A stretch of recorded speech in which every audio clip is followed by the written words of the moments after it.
Ons speel vandag dit of dat. So ek gaan vir jou 'n vraag vra en dan moet jy sê wat jy verkies.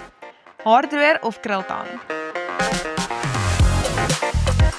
Ook krul met 'n haardroër. Nie dat ek kan nie. I'm not saying that I can, maar as jy nou net een van daai het, sal ek sê haardroër. Verkies jy opgetofte grimering of natuurlike grimering? Staat vir 'n glitter grimering, so ek sal sê wat het jy gesê? Opgetofte. Opgetofte grimering dan. Verkies jy 'n pink trekker of 'n pink sportkar?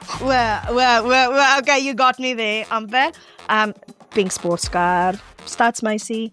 Biltong of beskuit? Biltong. Staat vir 'n stukkie biltong.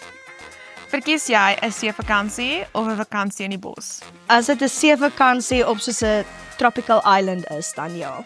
Verkies jy om te draf of te stap vir oefening of liggaamsoefeninge soos pilates of crossfit? Ek doen HIIT training, high intensity training, so ek sal sê daai. Wat jy gesê, lyfoefeninge. Liggaamsoefeninge. Ja, liggaamsoefeninge. Rugby of jou gunsteling TV-reeks? Sorry dad, my gunsteling TV-reeks. Fair enough. Verkies jy takkies of hakskoene? Takkies. Ek is dan nie takkies dan nie. Nie die hakkies dan nie. Pink of blou? Joh, wag ek dink. Ek sal sê pink.